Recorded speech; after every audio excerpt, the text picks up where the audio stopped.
Welcome back once again to my channel. स्वागत है आप सभी का मेरे चैनल में। सो फ्रेंड्स, आज हम लोग डिस्कस करने वाले हैं उड़ीसा आईडब्ल्यूटी का जो एग्ज़ाम नोटिफिकेशन आया है उसके बारे में। तो फ्रेंड्स, यहाँ पे जैसे आप सबको पता है और मैं बार बार पहले भी बोल चुका हूँ कि आप चाहे कोई भी रैंक में काम कीजिए, आप चाहे किसी भी वेसल में काम कीजिए, आप आईडब्ल्यूटी का एग्जाम देके इनलैंड वेसल का जो सीओसी ये जरूर लेके रखें, क्योंकि तमाम सरकारी जो वैकेंसी आता है और तमाम गवर्नमेंट ऑर्गेनाइजेशन में, चाहे वो सेंट्रल गवर्नमेंट हो या स्टेट गवर्नमेंट हो, वहाँ पे आपको आईवी सीओसी का बहुत ज़रूरत है और ये आप सबके लिए बहुत फायदेमंद रहेगा आप अगर साइड वाइज एक इनलैंड वेसल का सीओसी निकाल के रखेंगे। तो फ्रेंड्स, यहाँ पे जो उड़ीसा आईडब्ल्यूटी का जो नोटिफिकेशन आ चुका है, तो ये जैसे कि आप यहाँ पे देख पा रहे होंगे, यहाँ पे जो फॉर्म है वो 9 दिसंबर से अवेलेबल होगा और ये फॉर्म जो है आपको जाके उधर फिजिकली उनके ऑफिस से कटक से जाके कलेक्ट करना पड़ेगा। ठीक है, तो जैसा कि इनका शेड्यूल आप यहाँ पे प्रोग्राम शेड्यूल है वो देख पा रहे होंगे। 9 दिसंबर से 12 दिसंबर तक यहाँ पे फॉर्म इशू किया जाएगा और 23 दिसंबर का जो है लास्ट डेट है फॉर्म सबमिशन का। ठीक है, और ये सभी रैंक के लिए, मतलब आप मास्टर्स और इनलैंड इंजीनियर या फिर इंजन ड्राइवर जो भी है, जिसी की साइड जो भी साइड से आप अप्लाई कर रहे हो सबके लिए यही डेट रहेगा। ठीक है, और उसके बाद 24 दिसंबर से 18 जनवरी तक जो है वो आपका फॉर्म का स्क्रूटिनी होगा।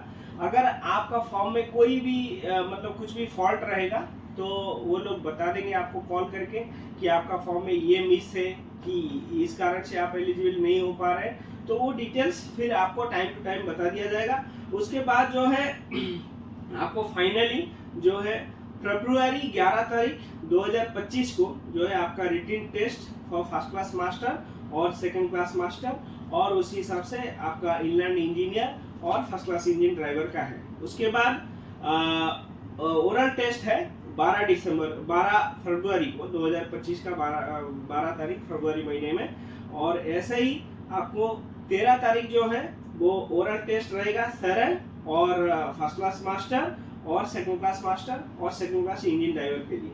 तो यहाँ पे डिटेल्स जो है, यहाँ पे जो एलिजिबिलिटी क्राइटेरिया है वो आप यहाँ पे देख सकते हैं।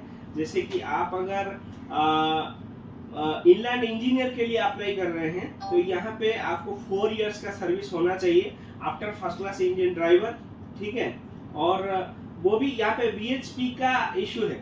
अगर आपका बीएचपी कम है, मतलब 85 बीएचपी है, तो आपको ये चाहिए।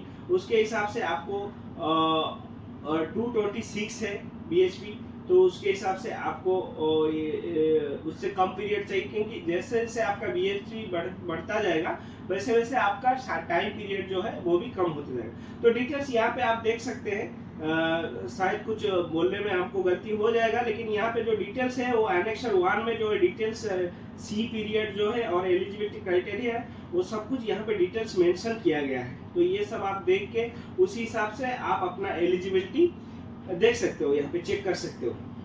ठीक है, तो यहाँ पे जो है आपके लिए जो एग्जाम का जो शेड्यूल है वो ऐसा ही रहेगा। जैसे आप इनलैंड इंजीनियर या फिर फर्स्ट क्लास इंजन ड्राइवर के लिए एग्जाम दे रहे हो तो वहाँ पे आपको रिटिन और ओरल दोनों रहेगा। अगर आप फर्स्ट क्लास मास्टर और सेकंड क्लास मास्टर के लिए दे रहे हो तो वहाँ पे भी आपको रिटिन और ओरल दोनों रहेगा। लेकिन आप अगर सेकंड क्लास इंजन ड्राइवर और सरल के लिए दे रहे हो तो ये यहाँ पे आपको रिटिन नहीं होगा, ओनली ओरल देना ही पड़ेगा। तो ऐसा इन लोगों का शेड्यूल है। और ये जो डिटेल्स है, देखिए जो सिलेबस है वो भी यहाँ पे प्रोवाइड कर दिया गया है कि रिटिन जो होगा, जैसे आपका एलिमेंटरी मैथमेटिक्स रहेगा और जनरल इंजीनियरिंग नॉलेज रहेगा। ठीक है, तो एलिमेंटरी मैथमेटिक्स जो है वो आपको 20 मार्क्स रहेगा और जनरल इंजीनियरिंग नॉलेज वो भी 20 मार्क्स का रहेगा। और उसके रिगार्डिंग जो है इंजीनियरिंग का जो सब्जेक्ट है वो यहाँ पे डिटेल सिलेबस यहाँ पे शेयर किया गया है। उसी हिसाब से आपका मास्टर्स का और सेकंड क्लास मास्टर का वो भी यहाँ पे भी शेयर किया गया है। क्या क्या आपका डिटेल्स है वो आप सब यहाँ पे देख के आप उसी हिसाब से प्रिपेयर हो सकते हैं। और ऊपर से जो वाइवा वॉक होगा, जो ओरल टेस्ट है, उसके रिगार्डिंग भी यहाँ पे दिया गया है क्या क्या आपको पढ़ाई करना पड़ेगा, उसी हिसाब से आपको प्रिपेयर होना पड़ेगा। और 60% जो है आपको अचीव करना है पास होने के लिए, ठीक है। याद रखिएगा, जो सेकंड क्लास इंडियन ड्राइवर या फिर सरेन के लिए जा रहे हैं उन लोगों के लिए ओनली ओरल देना पड़ेगा, और ओरल में आपको 60% सिक्योर करना है पास होने के लिए, ठीक है। तो ऐसा ही है इनका शेड्यूल है। तो अभी फिलहाल दिसंबर 9 तारीख से फॉर्म अवेलेबल होना चालू हो जाएगा। 9 से 12 ओनली 3 दिन के लिए वहाँ पे फॉर्म अवेलेबल होगा।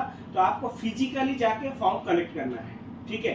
तो आपको बाय पोस्ट आप सेंड कर सकते हैं फॉर्म फिलअप करके, उसके साथ सारे डॉक्यूमेंट अटैच करना है। जैसे आपको मेडिकल अटैच करना है, मेडिकल फिटनेस सर्टिफिकेट, वो आप कोई भी आपका जो मतलब not below rank of assistant surgeon, आपका सरकारी कोई भी गवर्नमेंट मेडिकल से आप ले सकते हैं, नहीं तो कोई भी पोर्ट ट्रस्ट का जो पोर्ट के मेडिकल ऑफिसर है वहां से भी ले सकते हैं। उसके बाद जो है आपको कैरेक्टर सर्टिफिकेट देना पड़ेगा, और एक्सपीरियंस सर्टिफिकेट जो आपका जहाँ पे आप जॉब कर रहे हैं उधर से सर्विस जो आपका ओनर रहेंगे या मैनेजिंग कंपनी रहेगा तो वहां से भी आप ले सकते हैं। और उसमें आपका क्लियर कट आपका सी सर्विस जो है आज पर IWT उड़ीसा का प्रोफार्मा से होना चाहिए। ऐसा नहीं आप जो उठा के मतलब जैसे तैसे आप लिख लेंगे, ऐसा नहीं। उसमें उनका जो प्रोफार्मा है, जो फॉर्म ए यहाँ पे मिलेगा आपको सी सर्विस के लिए, उसके हिसाब से आपको होना चाहिए। उसमें पूरा डिटेल्स आपका लीव पीरियड और आपका जो बोट है या फिर जो भी वेसल है उसका ले डाउन पीरियड, और उसको बाद देके आपको नेट सर्विस कितना होता है, ये सब डिटेल्स उसमें मेंशन होना चाहिए। और उसके साथ आपका जो रजिस्ट्रेशन कॉपी रहता है वेसल का, वो भी इंक्लूड होना चाहिए। तो ये सब चीजें जो है आपको लगाना पड़ेगा इंक्लूडिंग आपका फॉर्म के साथ, ठीक है। और उसके साथ बाद बाकी आपका जो भी है आधार कार्ड, एजुकेशनल क्राइटेरिया सर्टिफिकेट वगैरह, वो सब तो लगाना ही पड़ेगा। तो ध्यान रखिए, आराम से आप ये सब चीजें 1 बाय 1 आप सब स्क्रूटिनी करके सब सॉर्टिंग करके आप दे दीजिए वहाँ पे। आप स्पीड पोस्ट नहीं तो रजिस्टर पोस्ट किसी में भी कर सकते हैं। और फिर बाद में आपको भी उधर से जब स्क्रूटिनी पीरियड में भी आप वहाँ से आपको अगर कुछ भी उसमें खामियाजा रहेगा, कुछ भी लूप फॉल्ट रहेगा, तो वो लोग कॉल करके बता देते हैं, या फिर फाइनली आपको एक टाइम पीरियड दिया जाता है कि इतना दिन के अंदर आप ये चीज सबमिट कर लीजिए। नहीं तो उसके बाद भी अगर आप नहीं करेंगे तो फिर आप रिजेक्ट लिस्ट में आ जाएंगे, ठीक है। तो ऐसा ही है, ये पूरा कंप्लीट प्रोसीजर था, और यहाँ पे सब कुछ बाकी डिटेल्स जो है दिया गया है, ठीक है। आप इस हिसाब से आप प्रिपेयर हो लीजिए क्योंकि एग्जाम के लिए। तो उम्मीद है दोस्तों वीडियो आपके लिए बहुत जानकारी वाला रहा होगा। तो best of luck for your exam, see you in next video, till then take care, good bye.